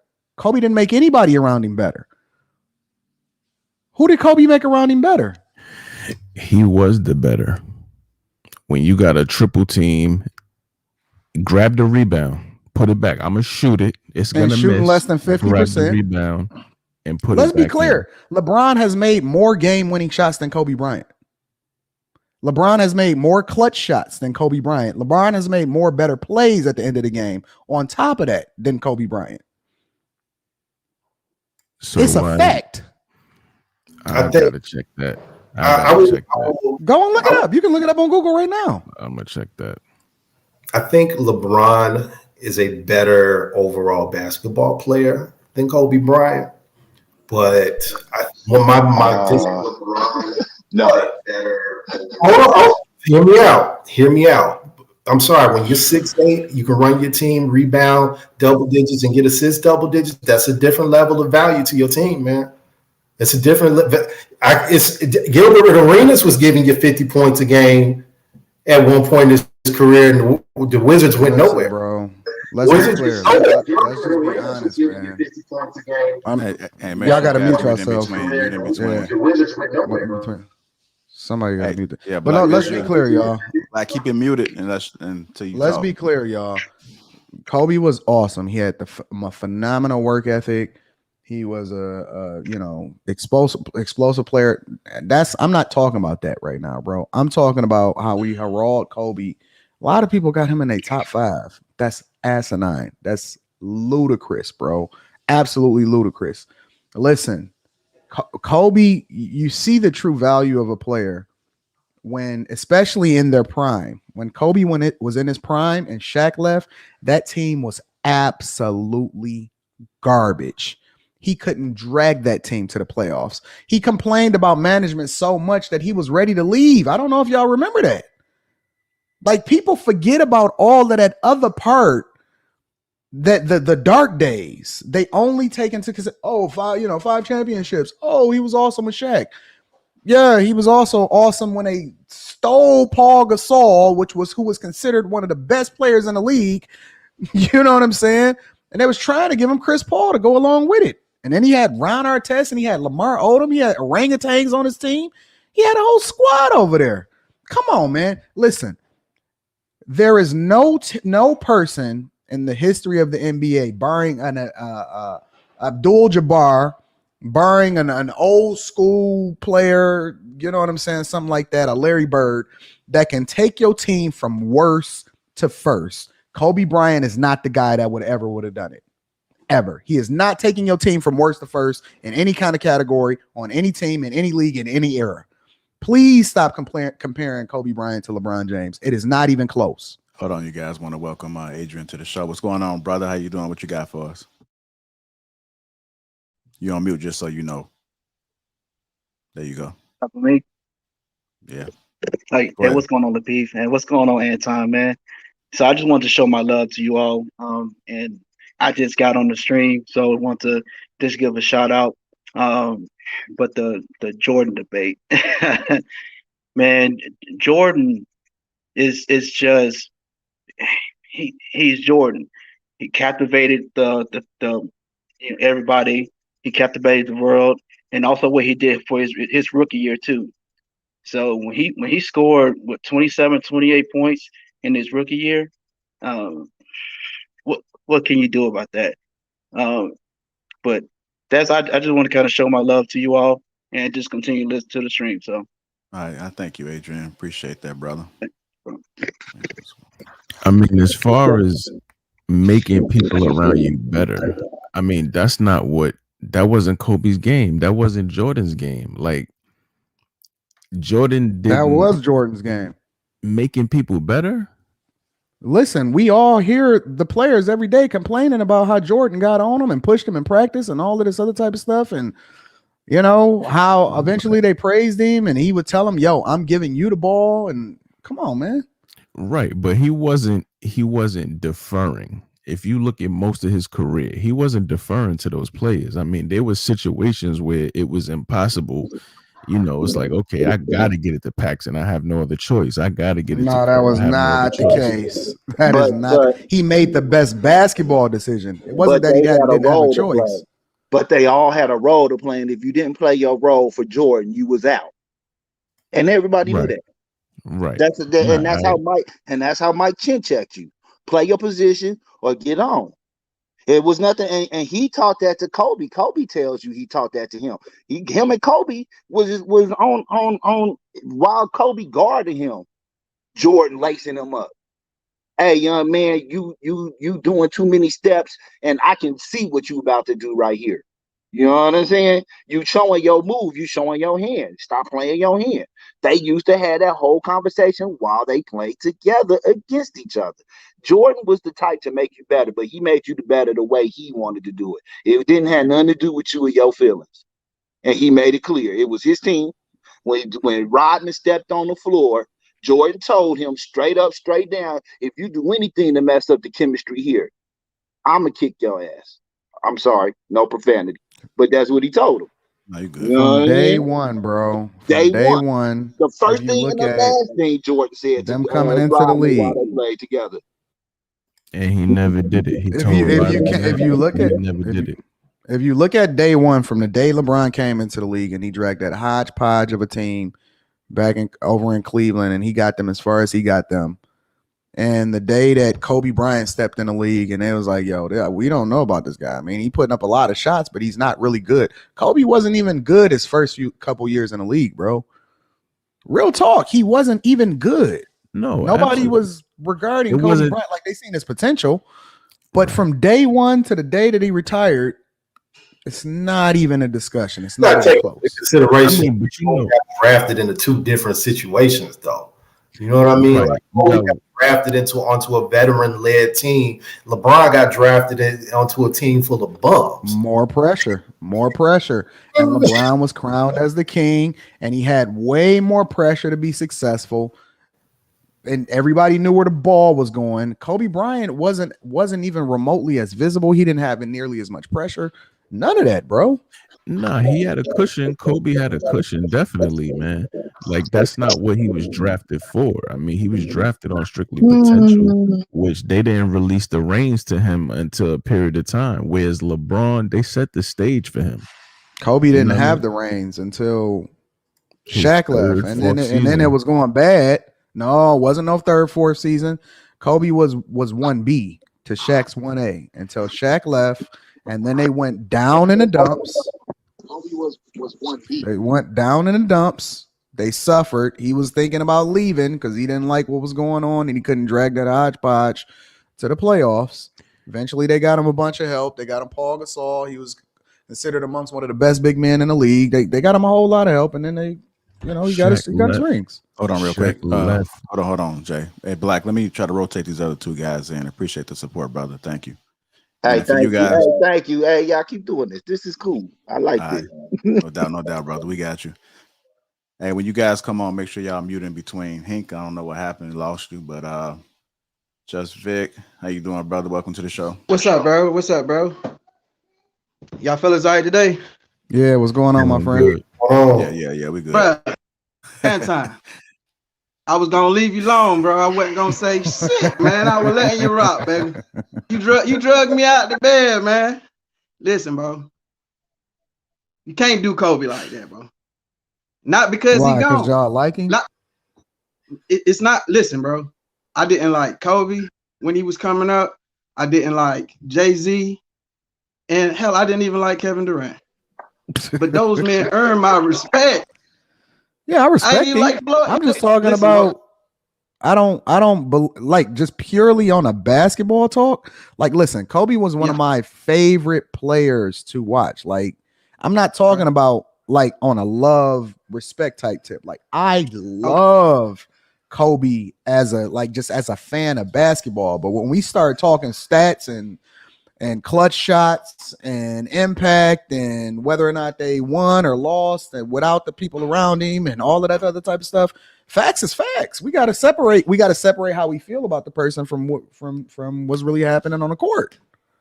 Real quick. So I didn't want to be biased. I'm sorry. I didn't mean to step on you. Hold on, Vic. Let Jay, because I know before I said what I said, he was trying to get something in. So we go Jay, Vic, and then we're going to welcome him again. I'm saying, you said that they didn't hand the reins to Kobe until Shaq left. Shaq left because they handed the reins to Kobe. Like, Shaq ain't know. He's like, fam, where's the ring? Nah, Kobe got him. Shaq left. Thing. That's why they got rid of Shaq because of Shaq. If Shaq had did what Shaq was supposed to do, which was stay in shape and stay fit and all of that, Shaq would have still been Shaq. Let's be clear. Nah. Shaq don't like taking the bad seat. He left Orlando, though. They gave Penny the reins, and Shaq was like, they didn't give Penny the reins. They begged him to stay. Listen, if Shaq would have said, yo, all right, get rid of Penny and I would have stayed, Penny would have been gone. That's Shaq's story, man. Everybody's seen that. Come on, hold on, bro. Shaq was the most coveted player in the league at that time. There was nobody more coveted than Shaq when he left in Orlando. Nobody, not one person. Then there's this player on your team who is becoming more popular, and you seeing that he's getting certain, you know what I mean? He's getting certain advantages that you're used to getting. He ain't like that. No, bro. That's not true. Shaq wouldn't do what he's supposed to do. Shaq was doing what Joel Embiid is doing today. That's what he was doing. He wasn't staying in shape. He wasn't focused. And that's one of the things that you got to give credit to Kobe for, is that Kobe got every ounce of and exceeded every ounce of what he can get out of that body that he had. Shaq underachieved. Kobe overachieved. But let's be clear. Shaq's ceiling and his desirability as a player in the league then was way greater than Kobe's was. Kobe outworked him and outperformed him, which we got to give credit for. But let's be clear. Kobe was 1B. Kobe was 2 and then worked his way up to 1B to Shaq's A and 1A. I think I haven't forgot about you. Let me just bring Hank in for a second. Welcome to the show, brother. What you got for us? What's going on, brothers? How y'all doing today? Can't call it blessed. Pretty good. Oh, man, that's good. Good stuff, man. Anton, man, come on, man. You're not going to keep putting Pippins on the Chicagoans, man. You're not going to keep doing that, man. I mean, they're wrong. That's your guy. Man, he was a good player, man. But let me tell you this. I know you saying without Jordan, Pippen wouldn't have won out Jordan. I know you don't want to give Pippen no credit, but let me tell you this. That next series, we won because of Pippen. Jordan got shut. Starkton shut Jordan down. John Starkton was giving Jordan the business. He was in his anus. Man, I mean, he was in his ass. And if it was for Scotty, he put us over though that series. I don't know if you remember that the one, the 92 to 93 season, and when we played him in the Eastern Conference Championship game, man, without Scotty, we wouldn't have won it. So I know Scotty looking like a girly man right now. He's sitting down the pee and doing all that other stuff. No, you off. You wrong. Listen, the only reason Scotty even gets any kind of play whatsoever in that series is because that's who they were planning for. They were planning for Jordan. And that's the beauty of having one of the most phenomenal. It reminds me of what's going on in Golden State, right? You can say, well, Kevin Durant was the one that won the MVP when they played against Cleveland and those 2 championships that they won. Well, it's very easy for him to be able to play that role when they really garden and they got a plan for Steph Curry and they got a plan for Klay Thompson and they got a plan for all of these, which is one of the reasons why he wasn't successful in Oklahoma City, is because when he was the focal point, which Scottie Pippen proved himself to be, and unable to carry that team past where they were when Jordan retired. I think one of the reasons why Jordan retired wasn't entirely just based off of his father and all of that stuff. I think one of the reasons that Jordan retired is because he had to show Scottie Pippen, listen, you a bitch without me. Hey, man, look here, man. And let me come back and save you. I hear what you're saying, but do you remember that series, though? Do you remember them 2 New York series? I remember the series, we played them in each time. Yes. Man, look, I'm telling you, everybody's game for Jordan. But Jordan still do what Jordan does, true. Right? No, not necessarily. Jordan has some bad games. Jordan has some John Stark, man, he gave him the business, man. Stark gave that man the business. I mean, dunking on cats. I mean, he was in his defensive. He was in his bag with Jordan, man. I mean, hold on. Give me a second. Hey, check out some highlights, man. I mean, that guy was in it. But guess what? Scotty did what Scotty do. Because they didn't have nobody to guard Scotty. Scotty was the X factor in that Knicks series. They had nobody to guard him. What year was it? 92. I want you to hold that thought real quick. Big Shat to God. Welcome to the show, brother. What you got for us? You on mute, just so you know me. I'll mute you real quick. Hold on. JR, before we go into that, just give me 1 second. 1993 NBA Eastern Conference Finals, Bulls versus the Knicks. Finals MVP. Hold on. 41-8-6. That's what I'm looking at. Okay, hold on. Let me go back. For one game? No. It says 40.0, 8.5, 6.3. Maybe I'm looking at this wrong. Let me relook at it. Let me look at it again. No, I'm not disputing it because I know Jordan. Game one, Jordan scored 27. Game 2, Jordan scored 36. I'm just saying. Game 4, Jordan put up 54 points on the Knicks. Who was stopping Jordan? I'm just trying to figure out what the heck is going on. Who was stopping Jordan? You didn't hear me he put up 54 points. You didn't hear me say he was stopping him. You didn't never heard me say something. No, you can't said stop John Jordan. Starks was shutting him down. Listen, this is the beautiful thing about the internet today. Jordan put up Starks was 50. giving him the business. No. I said John Starks was giving the business. Let's just think about this. Hold on, Hank. Let me just show you something. That game, it was 105-95. Bulls won 105-95. Jordan scored 49% of all of their points on the Knicks while John Starks was guarding him. Who was stopping this guy?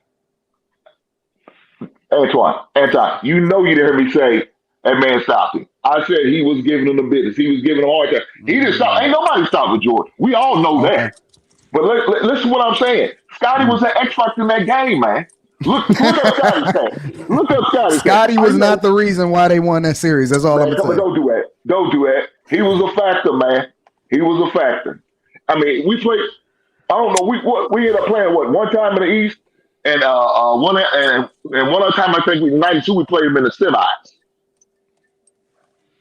Listen, he was giving a business, baby. Hey, look here, man. We all know. We all can agree.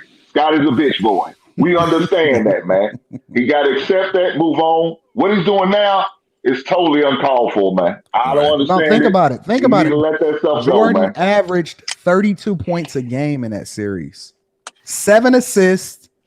Oh Jesus, 2.5 steals, and he averaged a block. Come on, bro. Rebounds. Hey, I kind of want to get to Big Shaq the guard real quick. Hold on, Hank. Yeah. What's good, bro. panel? Hey, I just want to interject on what y'all was just saying. Scotty is a nut. I ain't gonna lie. Anton is a little personal for you. I don't like him either, bro. We can't act like dude wasn't a baller, dog. Dude was a baller. Yeah, he was good. We can't act like we wasn't one. Remember that? That was the year that they lost to the Knicks. They was about to go to the Eastern Conference Finals. That was the first year they started giving out 3 foul shots for a foul behind the 3-point line, and there was a phantom foul call at the end of the game that Scotty got called for. He didn't touch dude. I can't remember who was shooting the 3. But that's the reason they didn't go to the Eastern Conference Finals that year. They was balling. Yo, Scotty had him right there, dog. Made a loss. You know the beautiful thing about the beautiful thing. Made a loss. That was a phantom foul, bro. Listen, bro. The beautiful thing about the NBA is much different than the NFL in that it's not an any given Sunday league. When you play in a 7-game series, the best team is going to win. That's true. The best team is going to win. If you're going to pin a loss on a phantom foul, you was not the best team, bro. No. I'm not gonna act like they was the best team, but I ain't gonna sit here and act like Scotty wasn't a baller, man. He was a prolific wing player. He was a good wing player. Listen. So wait. Let me ask you a question, Big Shaq. Is Mike winning rings? If you replace Scotty with I don't know, Charles Barkley, throw somebody in there, right? Come on, man. Barkley way better than Scotty. You gotta get somebody a little worse than that. Yeah. I'm saying you gotta get somebody. But y'all telling me how all world he is, so I had to. I figured I just pull somebody out of there. The thing about Scotty, it was the fact of the position he was playing at the time. It wasn't really heard of. He was a 6'8" point forward that was able to lock up 4 positions. That was the thing that was Scotty's strong suit. He was not able to lock up 4 positions, he was bro. Locking folks up, bro. No, he was not. Like in the top 50. Who's Scotty? Wait. Who's Scotty lock up? Scotty played everybody from the point guard. Who did he lock up? Gary Payton all the way to Karl Malone. He defended Karl Malone. Gary Payton got off on Scotty. Karl Malone got off on Scotty. Gary Payton was getting off on Mike, bro. When they switch Scotty on him, they changed the tempo of that series, bro. Y'all gonna have to rewatch them games, bro. I watch all of the hardwood classics, man. I watch all of the hardwood classics, bro. GP was lighting Mike up, bro. But the real thing I called in for is the Kobe versus LeBron conversation. And I think us all being older men, we remember when the league was a little tougher. And I don't think we take any of that contact into consideration when we're rating these players. So if you take an athletic Kobe Bryant and put him in the league with these rules where you can't impede any movement, I think he would have went way more bananas than he did go. And as far as like skill-wise, I think Kobe is a way more talented and skilled and well-rounded offensive player than LeBron will ever be. But the major thing that separates Kobe from LeBron is mentality and the willingness to take and make hard shots or be the GOAT. or be the Listen, ridicule. bro. Listen, Hey, we don't give LeBron enough credit for being the offensive Yeah. juggernaut that he is. Let me tell you something. If LeBron wanted to, he could have averaged 10 more points a game than he he did. shells himself down though. I think it's in his heart. I don't think it's in his heart to do Let it. me He's tell not you a something. dog. There is no category, not one. You cannot name one category where Kobe was better than LeBron. I don't care if you say scoring. Free I don't care if you throws. say in post. I don't Okay. care. Okay, I'll give you free throws. I'll concede that. Post work, post game. No. Work in the post. No. LeBron has never been dedicated. If LeBron was dedicated to the post, he would have 2 more chips. Listen, He went down there there is and no studied with category. Hakeem. Dedicated. I'm talking about Scoring, He went down there and studied with rebounding, Hakeem. He got his post passing, game up. scoring, rebounding, passing, leadership, assists, defense. In every category, LeBron is a better player than Kobe Bryant. I'm all gonna say it around. like this, and I give you one stat, man. Let me give you one stat, bro. This man took the Lakers this man took the Cleveland Cavaliers to the championship and won the game. That hands alone says everything, man. There's no way Kobe would take a team like Cleveland. I don't care. Cleveland. We talking about Cleveland, dog. Cleveland ain't won nothing since the 50s with Jim Brown.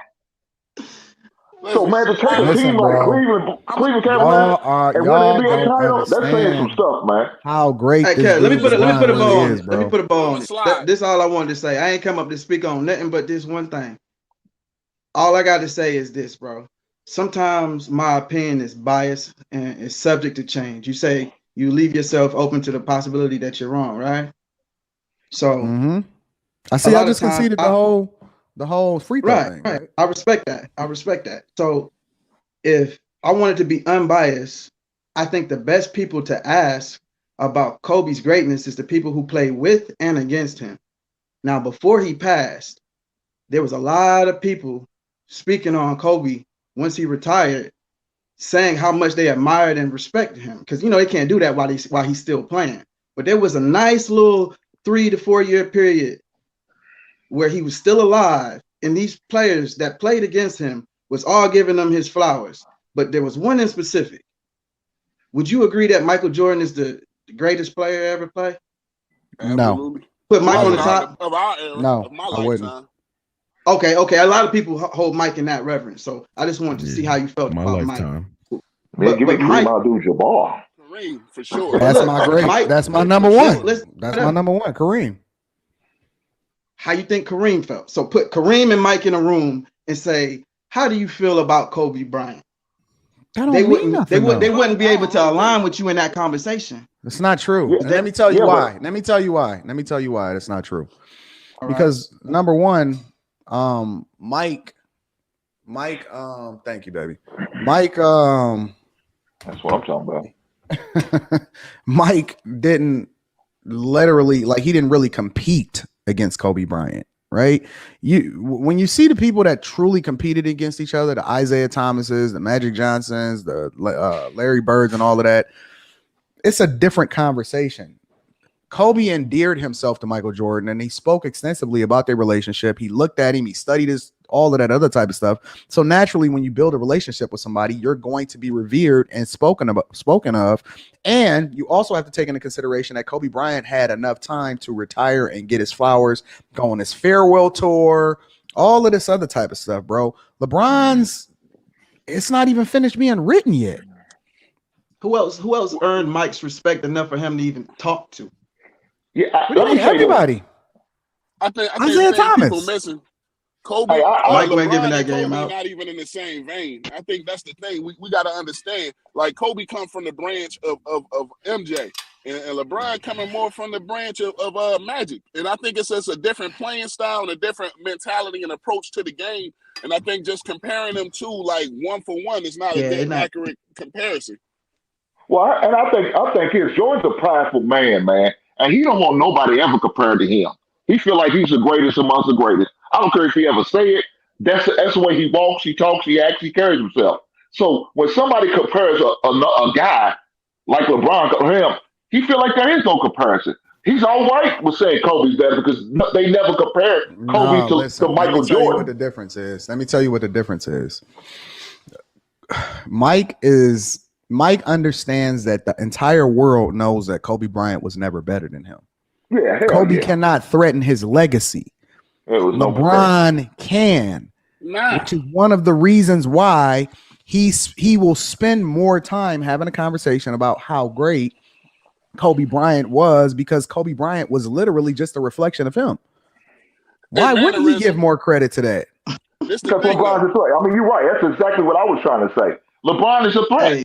Kobe wasn't a threat. LeBron is a threat. A thing we got to consider, though, Mike would have never went out the way that Kobe Bryant went out against Boston.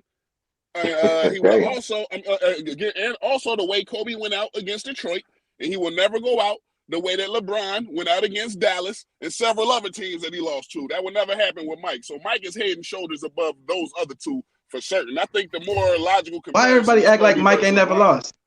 Nah, it ain't that he ain't never lose. No, He never lost in the finals, but he lost. It's not that he didn't. It is not that he never lost. It's that when the money was on the table and it was time to execute, he executed every single time. Listen. The problem is that y'all, real quick, y'all do not give enough credit to the losses. You got to give just as much credence to the losses. Listen, you can't tell me that you didn't make it to the finals in So it don't count. these 5 or 6 years, and so that loss is not as significant as this loss over here. But this guy consistently has went to the finals this many times. But those your finals wins count more all of a sudden and it overshadows all of the losses, that the losses don't count just as significant. Like the quality of the win counts just as much as the severity of the loss. It's just that Mike never laid down. That's the thing. We saw LeBron. He did lay down. He never. He was yes, he did. He laid down with the Pistons. Doesn't matter if you laid down. You got laid down. Celtics. He laid down on a lot of people. We only champion the wins, and we have a revisionist history in which we don't pay attention to the losses as much as we pay attention to the wins. Yeah, but the good thing about Jordan, he learned from them losses, though, man. He learned from them losses, and he got better. But he still lost. Everybody learned from their losses. But he got better. But now, some guys don't learn from their losses. Some guys accept losing and just keep losing. Some guys can't evolve enough to utilize what the losses are in order to capitalize off of it, but the losses is still a loss. Yeah, but sometimes you need to take some losses in order to win. Let me ask another question. Y'all all must be for Chicago. Hold on, y'all. I want to get Jay on there. Jay trying to get in. Don't do that, Ty. Hey, don't do that, baby. Hold on, y'all. We'll get to Jay. I know you've been trying to get in. Go ahead, Jay. Nah, real quick. Would y'all say that the competition level in the Jordan era was a little less than it has been in the Kobe and LeBron era? Because personally, this is what I feel. Physicality. No. Physicality evened it out. Okay, so let me ask you. This is how I feel. I feel like in Jordan's era, there was Jordan, and then there was 1, 2, 3, 4, 5, and then everybody else. Like everybody else started 5th on down. Whereas now you have LeBron that's 1, you got KD that's 1B, you got whoever else is 1C. Like the talent level is that much more significant now. You agree? I agree. You know what I'm saying? That's why I say no more easy schedules. It's a lot of talent. What about the ease of movement now, though? The talent level got made up for with the rule changes. That's what really was the evening factor back in the day. It's the rule changes, man, that make you able to move around and show all the rules definitely change. Yeah, you're right, big brother. All I know is y'all give Kobe and Pippen too much credit, bro. Both of them. Don't do that, man. Don't put Kobe and Pippen in the same sentence, bro. You can't do that, man. You hear the story, right? Jordan walked up to Kobe went before the game one time because Kobe used to wear the Jordans. He said, "Yeah, you can wear the shoes, young man, but you can never fill them." He said, his teammate said, "Hey, Kobe went nuts and then talked to the whole team until they played the Bulls again, and then he hung 55 on Jordan." Now somebody got to fact check. No, bro. Hold on, bro. Thing. When I pass away at some point in my life, I guarantee you, they're going to revisit 2021. They're going to be like, listen, somebody has said something about Anton behind the scenes of the Lapeef Let's Talk show. And he just went crazy. And then JR was like, hold on, Anton, I'm about to unleash you. Listen, legacy becomes much more greater and phenomenal as we evolve, bro. The stories is gonna be so much more sensational. Come on, man. Don't fall But I'm into that saying the trap, fact bro. that you I talking give you to a that. I bunch give of you cats that. that seen it, we all saw it happen. We saw all Yeah, let me three of ask We y'all did a not question. see that happen, take bro. place, bro. We Hey, saw let all me three ask of you a those. question. Hold on, let's go to Do you Aiden, y'all. guys think LeBron maxed out his potential? I don't believe he did. I don't Hell believe no. he did. I don't believe he did. I think somebody who All was three on the 6'8", I think somebody who's 6'8", at one time 260, and can handle the ball, has the passing vision that he had, the fact that he did not develop a low post game to this day pisses me off, man. Because you look at what the Denver did with Jokic. Can you imagine LeBron on the high block or the low block with guys cutting him off? Man, bro, if he would have developed the low post game, he would have been the greatest of all time. If he would have did that. Hey, AV, let me say this. That man, I'm gonna say it again, like I said before, big brother. This man won. He won at Cleveland. Hey, listen. When I seen him against Detroit, I knew what it was. I said, "Wow!" But he backed it off because he came out like Kobe at first, letting them things fly. But then he backed it off, said he gonna play the game the right way. He just never had the right coach. Y'all love Kobe. The ironic part, do you know what the ironic part about LeBron is, man? So you remember we had this period between the time Jordan retired and LeBron came on the scene where everybody was going to be the next Mike. Remember Ron Mercer was going to be the next Mike? You remember, like, there was always a next Mike for about 5-6 years. Isaiah by the way. Throw him in there. Isaiah Every Ryan. time, yeah. What about Harold Miner? Y'all remember that? Baby Jordan? Harold Miner. Yeah. Harold Miner Gary Stack. play for the Heat. Gary Stackhouse. Every Stackhouse. But every time, look, every time. Somebody from Carolina. Yeah. But every time, every time these guys would fail, and I remember it was especially it started with T-Mac and Iverson. We said these all guys all want to be Jordan. They want to be volume scorers. We wish guys would start playing the game the right way. A guy shows up from Akron, rebounding, passing the ball, scoring the basketball, and being a team guy, and all of a sudden he's not getting enough. He's not doing enough. He's not a killer. We give LeBron mixed messages, and I feel bad for him sometimes, man, because that sometimes we say we want you to give us 60 points, we want you to be a killer, and then when he go out and gives us 50 or 40 and they lose, we say, well, he's not that dude or whatever, man. I do think LeBron unfairly carries the burden of wanting him to be a killer and be like Mike, but that's not his game. That's not his game, LeBron will have 32 points, 18 rebounds, and 12 assists, and we'll be complaining about he's not a killer, just But because so he didn't take more shots. He's so good. He make it look easy. It's the mentality in the fourth quarter for me. When the game on the line, I think LeBron is such a weapon and he's so destructive that sometimes he takes his foot off the gas, and that's what leaves people frustrated. And he's so big and so dominant. I just think at the end of games, if he was a better free throw shooter and a better post-up player, his mentality would probably be different in the fourth quarter, and I would bump him above the others we was talking about. Hey, another thing is LeBron's still playing at a high level, man. A lot of people forget that. The man is an old head considered the NBA standards, yet he's still playing at a high level. Hey, have you been watching? He run like an old man now. Have you been watching? He got the old man. You got the elbows up a little high. Hey, y'all know LeBron went down there for a whole summer and studied with Hakeem Olajuwon and got his post game up, right? If he would have done that like Kobe did, why doesn't he do it more? That's my question. Okay, you gotta do it. Do it. You got to make some adjustments. He don't want to bang. He getting old.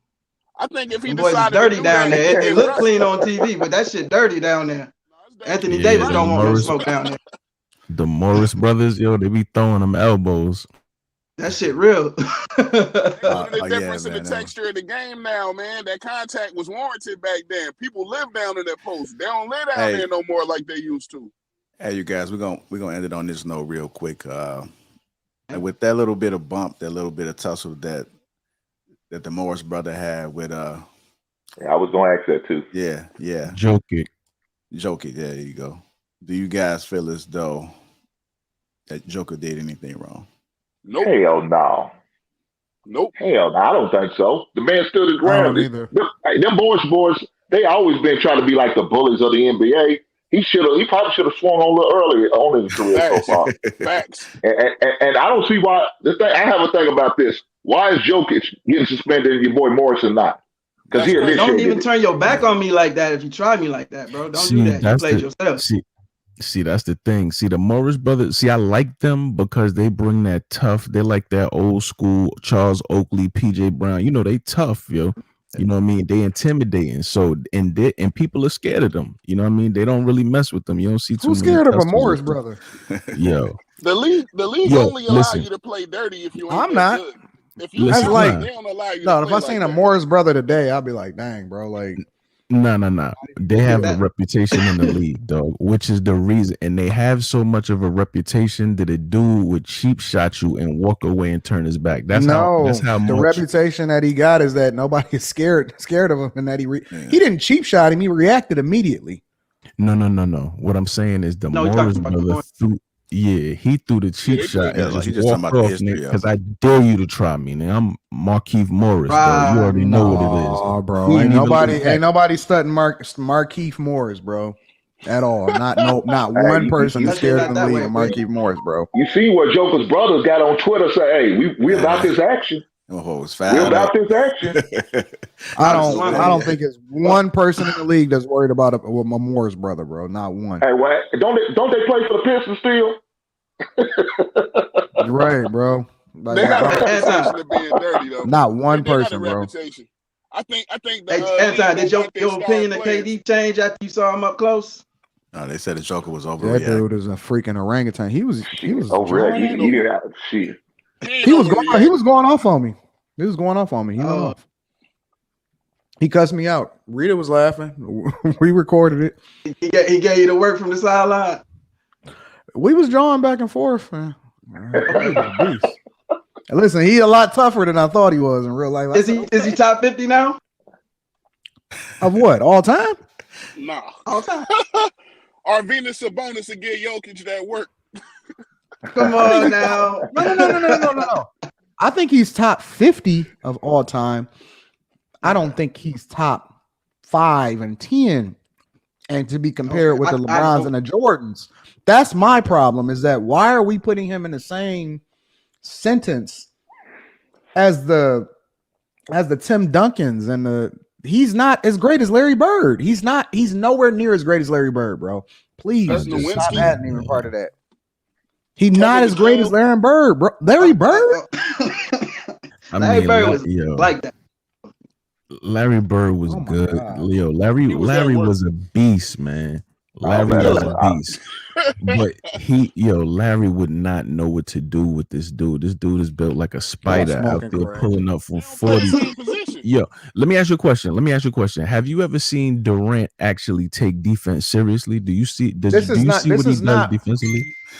He locks in sometimes. He locks The in. problem with this conversation is that y'all shifted over to, well, who can check who? You know what I'm saying? That's not what it is. The problem is that, okay, I'll go this far. Kevin Durant don't deserve to be mentioned in the same conversation as Isaiah Thomas, bro. He don't. That's that Detroit shit. That's what He he don't. don't, bro. You don't. He don't deserve to be mentioned in the same conversation as, but then they'll say, well, can Isaiah Thomas check him? Like that's not a good argument, They bro. don't play the same position. You can only do that when they play the same position. Even with the positions, like Kevin Durant is not supposed, bro. If we just really want to be real, Kevin Durant is supposed to be a center. I think KD could check. I think He's supposed to be a It's that center. line 15 out of 21 for 40 points I think KD could in check 28 minutes. Oh God. Hey, You know what I'm saying? Look, Bird I can't check KD, can't rock with KD because of his heart, man.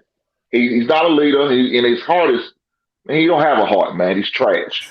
He's That's passive. what's wrong with He's you. passive. Everybody says otherwise. He Everybody looked at says me. otherwise. Maybe it's just because he was like, "Yo, listen, you're a little shorter, homie." He's telling me. He said, "Who you talking to?" We gonna upload. Hey, Todd, we gonna upload the video, man. We gonna upload the video. We got to see He that. said, he said, "Who you talking to?" Actually, it was funny. As I told him, I said, "Hey, bro, don't cuss in my house, bro." He looked at me. He said, "Who said?" He said, "He turned around. He turned around. He said, "Who you talking to?" Everybody around me got quiet. I said, "I said, don't be cussing in my house." He said, "Man, then move your seat back then." I said, "I ain't moving nowhere, bro." I said, "All I know is you better stop cussing in my house." He was like, he said, "We gonna upload the video." Fuck you. I was like, all right, okay, I'm sorry, bro. My bad. His arms was down. Listen, man. He was about 9 feet tall, and his arms was all the way down to his kneecaps. I said, "This dude is a orangutan." That TV ain't did it no justice. That dude was an orangutan, bro. That junk was crazy. Yeah. You gonna upload the video, Tom? Yeah, I'll put it up. It was on my it was on my Instagram. I had put it on my Instagram. Check it out. I'm gonna start following you then. Yeah. Hey, salute to y'all brothers, man. I'm yeah. About to come to an end. I want to say thank you guys for coming up as guests. Man, you guys definitely added value. And to the panel, man. Thanks for having us, man. Much appreciated, man. Another one in the books. And the people out there, thank you for the constant support, all the super chats, all the moderations that you guys been doing in the chat. And hit that like button and also subscribe to the channel. Until next time, we out. Thank you, guys. Sure. Peace. All right, brothers. Later. All right, y'all. All right, brothers. All right. All right, y'all. All right.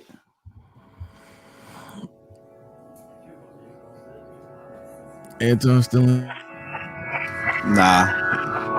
Everybody dipped out. You're the last one. Yeah, we got to talk about that bird, man. All right, Jay. All right, Jay.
Thank you guys again. Make sure you guys subscribe to the channel.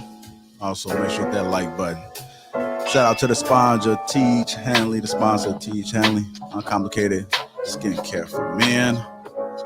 Link is in the description. Christmas right around the corner. Birthday is right around the corner. Make sure y'all get a gift for that husband, that uncle, that father, that son, that cousin. Teach Hanley, Uncomplicated Skin for Men. Thank you guys again. Catch us next week, next Sunday, every Sunday, 10 a.m. Central Time.